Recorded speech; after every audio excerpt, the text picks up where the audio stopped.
Hello, welcome to our Monday Live. Today, we are going to be talking about how to host profitable online events. This has definitely been one of my core strategies that I've used as I've built my business. My favorite things are about it that you do get free leads, you get a lot of them and they convert well. And it's a great way to grow your email list and just your fan base, your subscriber base, whatever you want to call that. So in this live that we're going to do today, we are going to cover the different types of online events that you can do. We're going to cover your sales strategy at the event. And I'm going to give you some do's and don'ts that I have learned along the way. And my goal with our lives is that we're going to keep them short and sweet so that every Monday you know that you can start off your day with some really, really great content. So let's jump in. If you are watching live, I would love if you would go and just type in and let me know that you're here. Just say live. And if you're watching the replay, let me know that you're watching the replay. If you have questions as we go through, please type in your questions. I will answer them all, but in the effort of being succinct, I'm going to just train and then I'll come back after we finish and I'll answer them in the chat. So what are the different types of online events that you can do? You can do, and this is the easiest to produce to hardest to produce. I'll kind of share with you. Easiest to produce is a masterclass. So that's something that you do on your own and you're going to pick a topic and you're going to promote that event. You can use your email list to promote it. You can use social media to promote it. You can use free event posting sites like Eventbrite and things like that to promote it. And you just try to get as many eyeballs as possible. And then people show up to your class. These I love because they convert really well. I recently did a 2-day masterclass and I am on track, like really recently. And we're in the process of still closing, but it's really looking like it's going to be close to a 6-figure event. So in a 2-day masterclass, you could do a shorter masterclass. I've done shorter ones and converted well from those. You do want to pay attention to, though, if you are working with a really cold audience, I wouldn't try to convert. I wouldn't make that the goal. If you're working with a really cold audience who really doesn't know you, it's like you need to give them some time to get to know you. So you can do that either by doing a longer masterclass, or what you can do is just use that as lead generation and then bring them in, nurture them for a while, and then take them to a sales experience. That masterclass model works really, really great, but it works best for people who already have somewhat of a following. So if you don't, then you're going to want to use one of these other strategies. So the next strategy would be a joint venture masterclass or a joint venture webinar. And so that's where I'm doing one of these this week, actually. I have teamed up with the brilliant Brooke and from Social Tenacity and Systems Plus Strategy. Brooke Elder is just like the best strategist that I know. And so she and I are coming together. I am really good with strategy. She is really good with systems. Sorry, I meant to say she's one of the best systems builders I know. Like, I think she probably is the best business systems builder I know. So we're going to do this strategy plus systems webinar masterclass together. And so in the masterclass, she has a list, I have a list, we're going to promote together and we're going to bring together our leads. In the very beginning, it might be like, well, I could probably get 15 people on the masterclass. So find somebody else who can get 15 people. And now you have 30 people. And then next week, you're like, well, now I got 30 people on my list and I'm going to find somebody else who can bring 30 people. And now you have 60. So it can just grow your list every single week, but you want to be matching up with people who are a fit in terms of size for that strategy. Now, if you want to go big, and some of you do, what you're going to want to do is you're going to want to look at doing an online summit. The great thing about summits, and this was one of the very first things that I did, actually it was number two marketing campaign that I launched was an expert summit. And I remember looking at it and I was like, okay, I got like nobody on my list. I mean, I think I had done a couple of webinars that generated about 70 registrations, which was great considering I had a list size of 0 and that all came from social media. But I mean, I really didn't have a lot of people. So I was like, my list size is 70, which might as well be 0. Like, by the way, if you have a list size of 70, don't go asking people to partner and telling them you have a list size of 70. They don't care. It's like nothing. So what you're going to want to do is you're going to want to reach out to people and you build the strength of the event based on having lots of partners. So I recently did an interview for an expert summit, an online event, and it's her first one. She's brand new. She's got a baby list in business. This is her first event. But the reason why I said yes is because she was requiring that all of her partners had an email list of 5,000 or more, and she was going to have 20 partners. So I was like, okay, well, that's a good enough reach. It doesn't matter that she's new. It doesn't matter that she doesn't have the reach. It's the collective. There's a collective reach there. And so that is a strategy that you can use, is hosting those online events. Now, let's talk about these online events, because I have done many of them over the years. And in fact, we host a couple times a year, we host a 7-day challenge on how to host profitable online events. And we walk you through the whole process of building out your event. The next one is actually going to be in the end of March. So if you want to join us, I'm happy to show you how the whole process works. But what you've got to understand about these online events is that they don't convert well. They're not high selling events. They're high lead gen events. So you can get anywhere between a pretty small one would give you 200 leads to a really successful one, you could get 2,000 leads. It's harder to get 2,000 leads now than it used to be because there's so many people doing online events, but it's not impossible. So when you do these summits, you're going to bring in a lot of leads. The conversion is going to happen in the 90 days after the event. So the vast majority of my events have produced 6 figures in sales, but not at the event. They produce after the event. So you need to make sure that you have a really strong follow-up sales strategy in order for this to work well for you, because it is a lot of production work. So there's 2 different ways you can do this. You can do this as a live, actually there's 3. You can do it straight up live. All your speakers that you get, they come on, they have a speaking spot, and you run it as a live, maybe 1-day, 2-day event, depending on how many speakers you have. That's one option. The other option is that you do it as a pre-recorded live. So it's live for the participants, but the actual experts pre-recorded their conversations.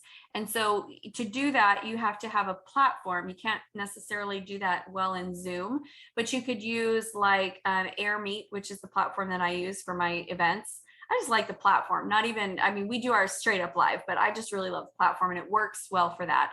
And Hop On is another one that you could use. So you can have all your people pre-record, but then you do it live and it's a live experience for the people who are attending. Or the other option is that you can do it pre-recorded and you can drip distribution of the videos. I will tell you why I do it the way that I do it. So I've been on a lot of summits. I've hosted a lot of summits, and I used to do all of the drip release. So, you get 3 videos a day for X amount of days. And I will tell you what happens because I've seen the back end. Number 1 video, everybody watches it. It's a really high percentage, like maybe 70% of the people registered watch it.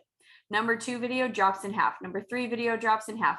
By the end, it is literally the same 10 people who have been watching every single video.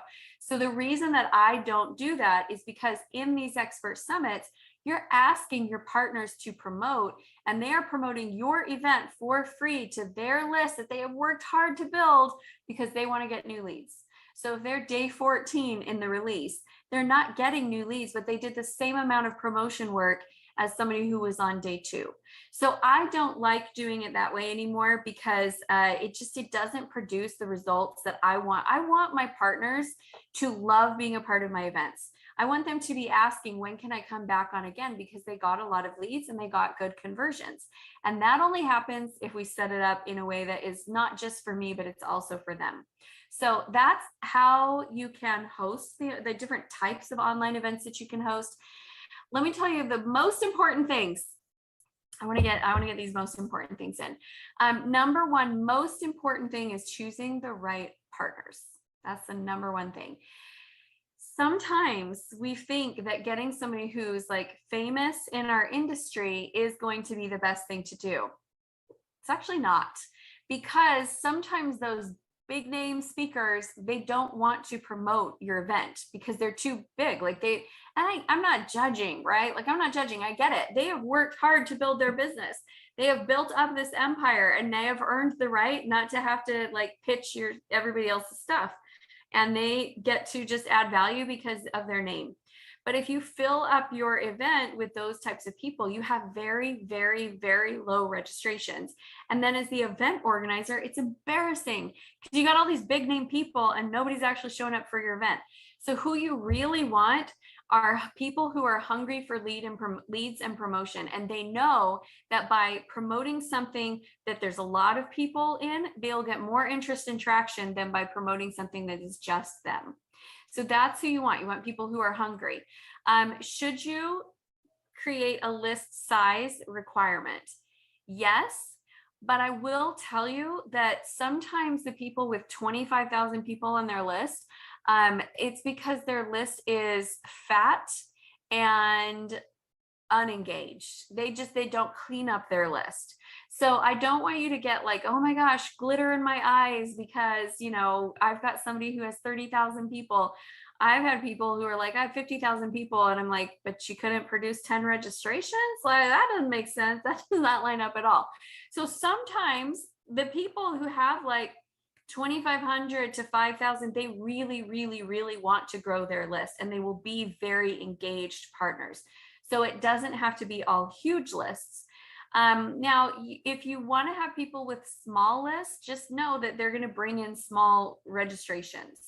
So the benefit of using this strategy is that you can go for people who have bigger lists than you. So I wouldn't recommend that you just do this with just your friends and just the people that you know and just the people that you're comfortable with. You want to reach out beyond your sphere of comfort in order to get the ones who are really interested. Okay, last tip, because I know I'm running short on time here. Last tip for you is that the number one thing that I already said the number one thing. Okay, so the number one thing, this is why pre-recorded, you can sound a lot more coherent than live. So the number two thing, you're going to have to babysit your partners. And I don't know a nicer way to say that. And I know that you want to think, no, but they're professional and they agreed to promote and they agreed when to promote. But you guys, the reality is this event, even though they want to participate in it and they want to make it a success, it's not their number one priority. It's your number one priority. Their number one priority is whatever is the top thing that's going on in their business right now. So you're going to need to create all of the swipe copy. Like when somebody asks me to promote and they just tell me dates and they don't send me anything, I'm like, are you freaking kidding me? You mean I'm going to have to go write your copy? I'm not copywriting for you. Like I didn't plan on that. I don't have time for that. It looks unprofessional. So you're going to need to send them, here's the graphics to promote. Here's the copy to promote. Here's the days we're going to promote. And then you're going to need to remind them before. And then you're going to need to check and see if their promotions went out. And then you're going to need to follow up and say, hey, I haven't seen your promotions go out. Are you able to get those out today? And like, you're going to need to update them and be in constant communication with them. I'll share an experience. I was on and it's a fine balance. That's why I want to share this experience. I got kicked out of a summit last year. So I got kicked out of a summit because she was blasting in Facebook Messenger all this information. I was like, and then everybody was communicating there. And I was like, I can't read all of these messages. I don't have time for that. But I wanted to promote. So I sent a private message. I was like, hey, can you send the promotion materials here? And she got super upset with me because I was not being a good partner. I'm just going to tell you this.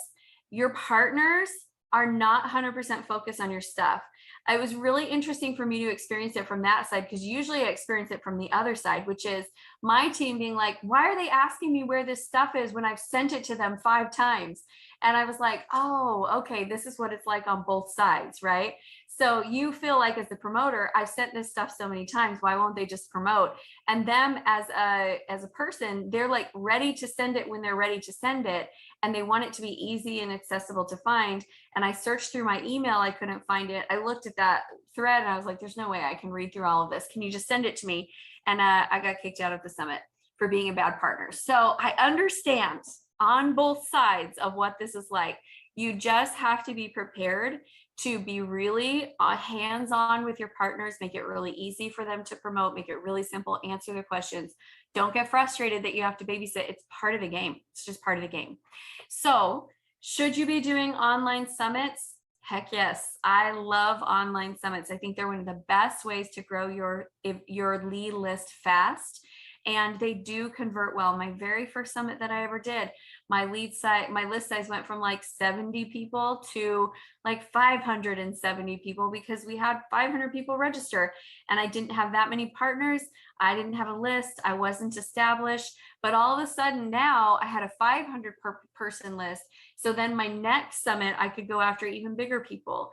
And when I was doing my joint venture webinars and they'd be like, what's your list size? I could say, well, I've got 500 and we have all of these things going on. And so it's going to be growing.